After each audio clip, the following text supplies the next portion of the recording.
What up, it's your girl Minna and welcome back to my channel. I'm glad that you're here. Make sure you subscribe. Before we jump into the video, I want to make sure that you are a returner, you gotta make sure you come back. Hello. In this video, I want to go over a few things to consider when first buying a primer and then choosing which primer to use with your foundation. You may or may not realize this, but the primer does make a difference. It's really important when deciding what finish you want to get with your makeup, and that really does start with the primer. It's in conjunction with the foundation, but I'll explain all of that in a second. So make sure you subscribe. All right, so let's say that you're someone who likes to have a matte foundation, right? You want your face to be matte. You don't want to have any shine at all. You just can't stand that little hint of satin finish to your face, and you want to be 100% completely matte. I want to tell you that in addition to your primer, the weather outside plays a part in how your makeup is going to look. So in the winter time, if I use a mattifying primer, a matte foundation, and even a matte setting spray, my face is going to be so dry in the winter time that I might even feel like it's actually too dry and uncomfortable. But everyone is different, so it's up to you to see what combination you really want to go with. But if it's the dead of summer in Houston and I use a mattifying primer, a matte foundation, and a matte setting spray, I'm gonna be matte, but depending on you, if it's me, my natural skin oils are still gonna peek through, but it shouldn't be like bad. Like I shouldn't look like a frying pan. You see what I'm saying? There's still gonna be some natural oils that peek through depending on the person. If you have dry skin and you want to be matte and you go full horsepower, matte primer,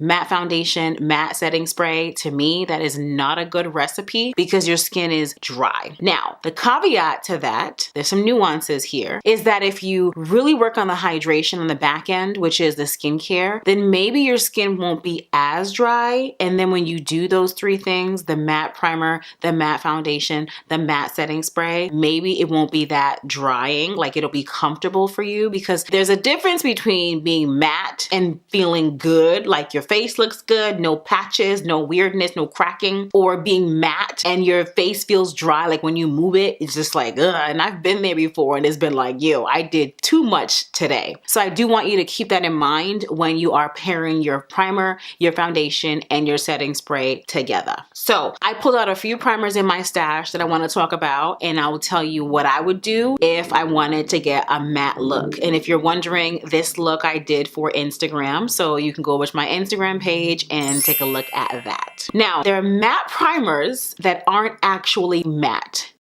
They don't work. And then there are matte primers that work, but I think it's all relative. So what may work for me and make me feel like, oh yes, matte, okay. You might put it on and might be like, that did nothing for me, you see? So keep that in mind as I discuss these primers. Now, the two primers I first want to talk about are the e.l.f. putty primers. On my left, I have the matte one. On my right, I have the poreless one. So we're not going to discuss the porelessosities of it. We're talking about mattification, okay? This one obviously is not going to mattify you. It's not making any claims about mattifying your face at all. It's just supposed to make you poreless. And when I used it, I didn't feel poreless. I just felt like myself. I looked like myself. Nothing really changed. It was just fun to use, okay? Then we have the mattifying one, the matte putty primer. This one, I would say, is a dupe for the Sacha Silk Canvas primer. This thing is what, almost $50, and this thing was less than $10. I'm so sick about it. They both look the same. They both feel this. Okay, well, this one's pink. This has a little fragrance to it. This has nothing to it. First of all, I don't know anyone that is going to finish any of these. And I say that because I have a lot of makeup, thank God, and I don't really hit pan on stuff like this. But if you're someone that has only one primer and you use this like the whole year, yeah, I suppose you'll finish it. But back to the e.l.f. one, this claims to be matte. On me, it is not mattifying. When I wore this, I just felt like myself. I felt regular. It looked fine in the beginning, and then through the day, I was looking a little dewy. I didn't look like dewy where I sprayed a dewy spray on my face, because that's a different level of dewy. That's like high power dewy. I just did not look matte at all in any sense of the word. This for me is not mattifying, and what I want to point out to you is that just because a product says that it's matte does not mean it's gonna be matte on you. So it could not be matte on you, or it could literally just not even be a matte product. You see, there are some nuances there. there. So just want you to be careful when you are picking out your primers when you're wanting to be completely matte. Now, the one primer that I really do like drugstore, because I'm all about saving a buck, I'm okay to spend the money too, but who doesn't want to save some money too, is the NYX Can't Stop Won't Stop primer. I like this primer a lot because it's drugstore. When you put it on, like your face immediately becomes ashy, and that's a good thing. When you apply this, you can't rub it too much. You just rub it quickly and leave it alone and let it dry. It'll dry white, like almost like Milk of Magnesia. Remember those days? I know you did it too. And then you put your foundation on top of it as usual. Make sure you put a thin layer because if it's clumpy, it'll show. And this really is really good at being matte. However, like I said, in the summertime, no matter what I use or do, my skin, the natural skin oils do peek through, but I like this a lot. I like this for mattification. It does have a matching foundation, and if you put the two of them together, you are on your way to high power mattification. Now, everyone is different. Everyone's skin is different, so you might put this on and think, whoa, I was too dry. It was uncomfortable. I cannot do that. But when I put this on, I love it. Now, the thing about primers, let's just back up from 1/2 second. When you put a primer on, your primer should go only where you need it. So if you're wanting to be matte in your T-zone, why on God's green earth would you put your mattifying primer on your cheeks?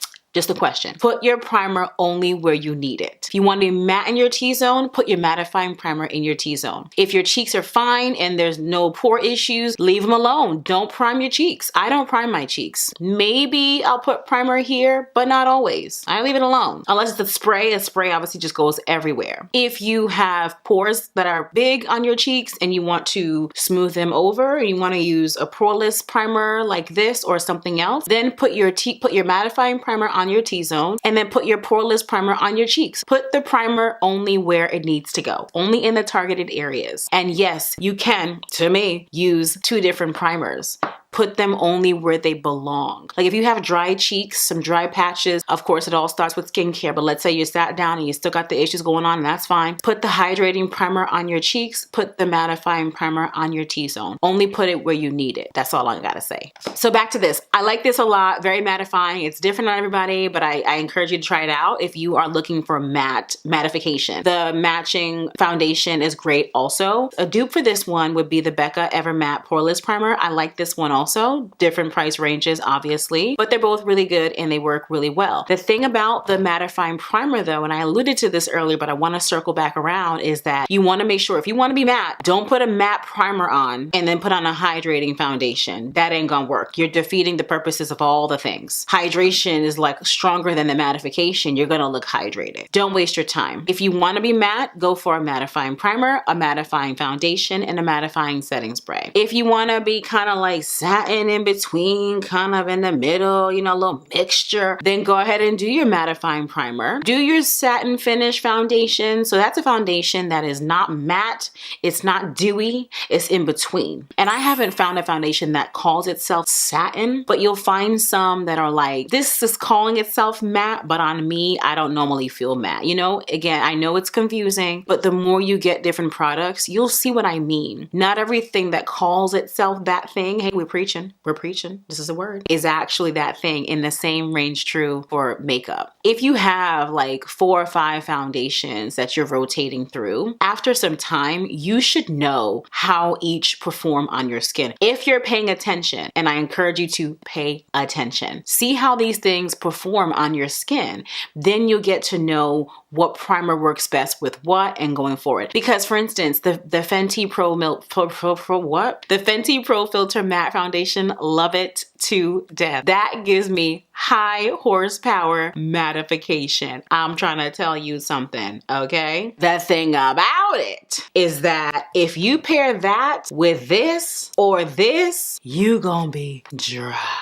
And I would never do that unless it was summertime. I would never do that combination in the wintertime. I would be so uncomfortable. The weather outside plays a part in how your makeup looks. Plays a part. Got to know this. If you're going to be at an indoor setting, that plays a part as well. You may feel too dry, you know, you're indoors. Or, you know, you may feel too greasy if you're gonna be outside all day. Pairing the foundation with the primer does make a difference. But I know this video is about primers, but I can't talk about that without like discussing the foundations. So like it means something. I did do a video on my foundations that I rotate through. So make sure you watch that for reference on what my colors are and how each of the different foundations wear on my face. If you want to be dewy, I don't always want to be dewy, but these days I'll be into the dewiness. You know, we're in the summertime, but not to mention I'm kind of feeling a little bit dehydrated on my skin. So I have been into the dewy finish these days. It's very unusual. Enjoy it while it lasts, okay? I have been into this Revlon Rose Glow, Revlon Photo Ready Rose Glow Hydrating Illuminating Primer. I like this. I put some on my face, I rub it in, I put on my hydrating foundation. See, I wouldn't do this with a matte foundation unless I just really liked the matte foundation. Like I just really wanted to put on NYX Can't Stop Won't Stop or Fenty Pro Filter. Let's say that's all you have, but you want to balance it out a little bit because you're feeling too dry with either of those, then okay, fine. This will balance you out where you're not going to be so dry. See, you basically are creating your own formula when you're doing your face. And how do you know what formula to create? You got to know your face. You got to know how you feel. It's trial and error. You do it and you're way too dry. You know, tomorrow, yesterday at work, my face was real chapped. So tomorrow I got to make sure I have some more hydration. So let's say all you have is a mattifying foundation. Then you want to make sure you put on a hydrating primer to help balance it out a little bit. You may even want to spray a hydrating setting spray on it afterward, depending on how dry you felt the day before. You're just mixing your own formula based on how the products react to your skin. If I just really wanted to be really dewy, I've been using this and I like it a whole lot. And there are a few, there are a bunch of hydrating primers that are out there. Even this Poreless Putty one, to me, is hydrating. Like it doesn't make me mad. It doesn't do any of those things. So if I wanted to be hydrated, you know, I would use this. And I have it, and who wants to waste product? So, you know, I would just use this, or I would use a primer that is literally for that. It literally markets itself to hydrate and glow, like give the skin a glow. As I'm talking, I feel like I'm confusing you, and it makes sense to me because I've been doing makeup for over 10 years now. I hope that this provides you with some kind of clarity. I want you to comment and I want to have a discussion. I want to make sure that you're learning. See, here's the thing. You're going to find, and I'm sure you have already, accounts where their main focus is to entertain you with whatever it is. Then you're going to find accounts whose main focus is to not only entertain, but also educate you. And that's where I fall in. I'm here to educate and entertain, okay? Because your girl got jokes, okay? But I also want you to learn. I want you to learn how to do your makeup. I want you to learn. I hope that a video like this would help educate you and help you learn more. I have other videos that are more like teaching videos like this that I hope that you find interesting. And I want you to share this with your friends, watch it again and again, but comment below if any of it was confusing to you, if you need